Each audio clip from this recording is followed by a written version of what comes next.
El 2 de abril de 1982, las fuerzas militares argentinas desembarcaron en Malvinas y comenzaron una guerra para recuperar las islas. El terrorismo de Estado estaba en crisis, hackeado por el descalabro económico y la resistencia civil. El conflicto bélico duró 74 días y dejó una profunda herida en la sociedad argentina. Los soldados lucharon con frío, sed y hambre. 649 de ellos murieron en combate y 1.200 resultaron heridos. 40 años después, científicas y científicos del CONICET estudian las Malvinas. Malvinas me parece que es un ejemplo paradójico de cómo desde el campo científico y de la producción de conocimiento podemos aportar a repensar ese espacio que está en disputa hace muchos años. Para reafirmar el reclamo de los derechos argentinos sobre las islas y reivindicar la lucha de quienes dieron su vida por la causa. Es importante otorgarles los argumentos para explicar por qué los veteranos de guerra pusieron su cuerpo y dieron la vida por reclamar estos espacios. Para decir, lo que hicieron tiene un respaldo jurídico y este respaldo jurídico es suficiente y es importante para que la Argentina pueda lograr a nivel internacional el reconocimiento de la soberanía sobre estos espacios. Lo hacen desde diversas disciplinas, desde las ciencias jurídicas, históricas, sociales, biológicas. Desde el punto de vista de la vida silvestre, el continente y las Islas Malvinas son una unidad. Porque comprender los procesos históricos y sociales es clave para lograr una sociedad más justa. La antropología de la muerte, que es de donde se inscriben mis investigaciones sobre Malvinas, entienden a la muerte como un proceso social y se preocupan por las prácticas rituales y los procesos a través de los cuales los individuos se enfrentan y sobre todo también por las relaciones que se establecen entre los muertos y los vivos. En este sentido, bueno, la comunidad juega un rol fundamental y también lo que yo llamo la corporeidad del muerto, ¿no? Es decir, cuando el cuerpo entra en escena, yo lo entiendo como un cuerpo sujeto, atravesado por significados culturales y que tiene un carácter activo y transformador en la práctica social. Y porque explorar y conocer nuestros recursos naturales es fundamental para protegerlos. No hay fronteras en el océano, ¿sí? No hay fronteras físicas. Es muy interesante la importancia que tiene el conocimiento científico a la hora de dialogar con los otros países para tomar decisiones, para sentarse en una misma mesa a discutir soberanía, a discutir manejo de recursos. La tarea de las y los científicos incluye recuperar la memoria sobre la guerra. Estos encuentros entre quienes fueron enemigos están hablando de cómo hicieron su trabajo, en este caso los argentinos, y también del otro lado los británicos. Y comprender las implicancias del conflicto territorial en toda su complejidad. ¿Qué pasaba en el terreno de la música? ¿Qué los une, digamos? Además de que todos compusieron canciones, digamos, referidas a las islas, yo diría que los une el sentirse parte de una comunidad emocional, unida en torno a una convicción, y es que las Malvinas fueron, son y serán argentinas.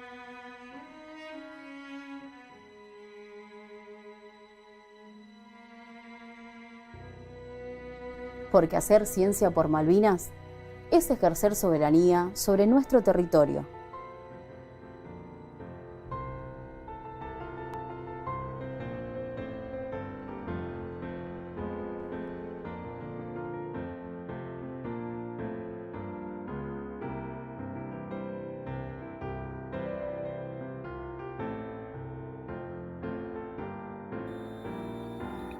Se entiende como el conflicto entre Argentina y Reino Unido a la disputa entre estos países por sobre las Islas Malvinas, Georgia del Sur, Sandwich del Sur y espacios marítimos circundantes.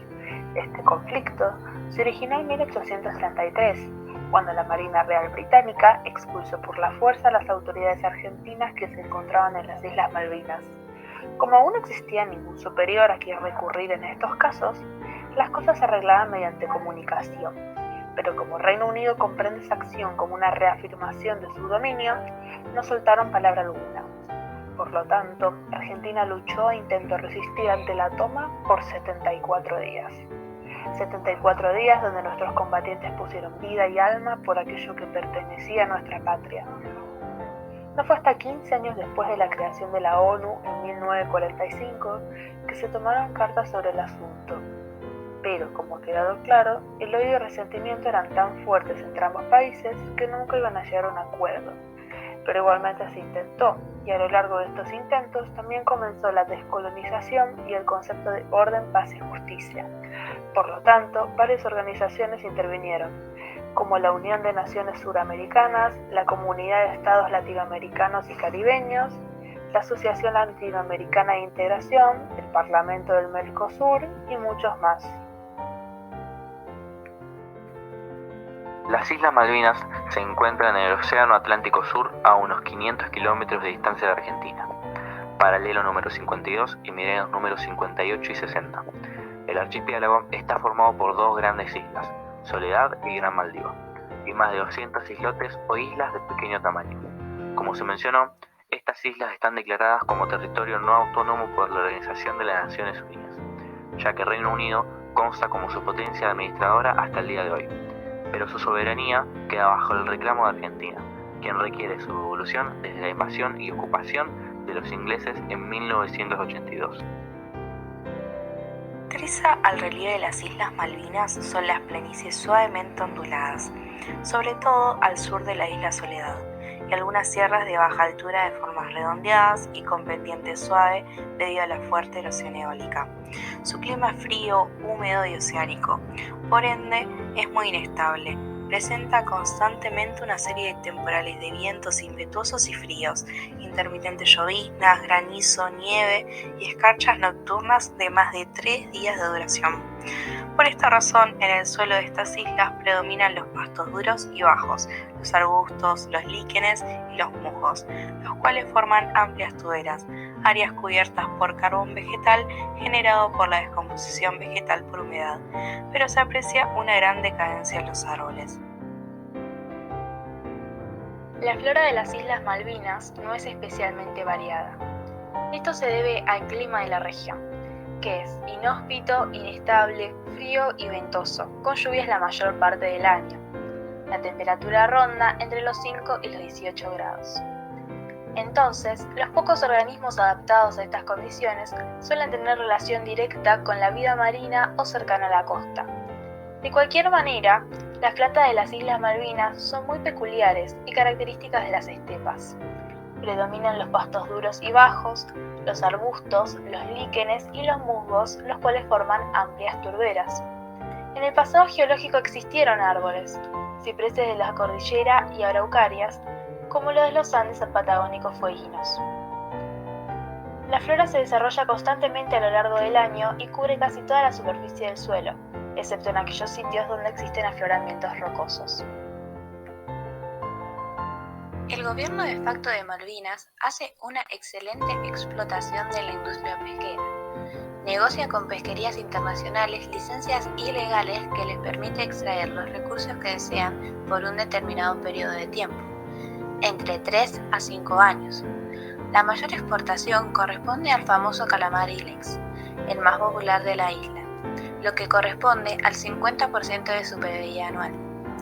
Esta industria proporciona la mayor fuente de ingresos, en donde el 95% de capturas son atribuidas a 4 países.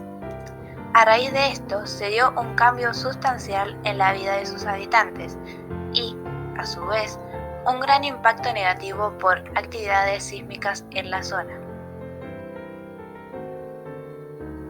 El gobierno de facto de Si bien no existe la explotación minera, en lo que se refiere a la geología de las Islas Malvinas, podemos hablar directamente de los componentes de las capas. Por ejemplo, sobre las capas de gneiss y las graníticas yacen otras capas de cuarcita, arenisca y lutita no físil en la isla Gran Malvina.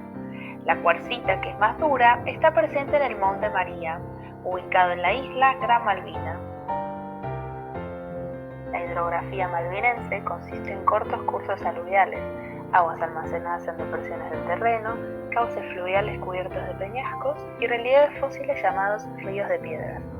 En la isla Soledad, cerca de su capital, desemboca el arroyo Caprichoso y más al sur hay un cauce denominado Fitzroy. Otros cursos de agua destacables son Guarra, San Carlos y muchos más.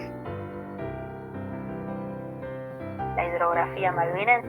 La exploración y explotación de hidrocarburos es promovida por el gobierno inglés. La perforación de pozos en aguas profundas conlleva riesgos económicos y ambientales. La capacidad total de generación de electricidad en las Malvinas es de 22,2 megavatios. Se han identificado 4 cuencas sedimentarias que podrían contener hidrocarburos: North Falklands Basin, Falklands Platon Basin, South Falklands Basin y Malvinas Basin. Se inhabilitó mediante la Ley 26.659 una empresa que realizaba actividades ilegales.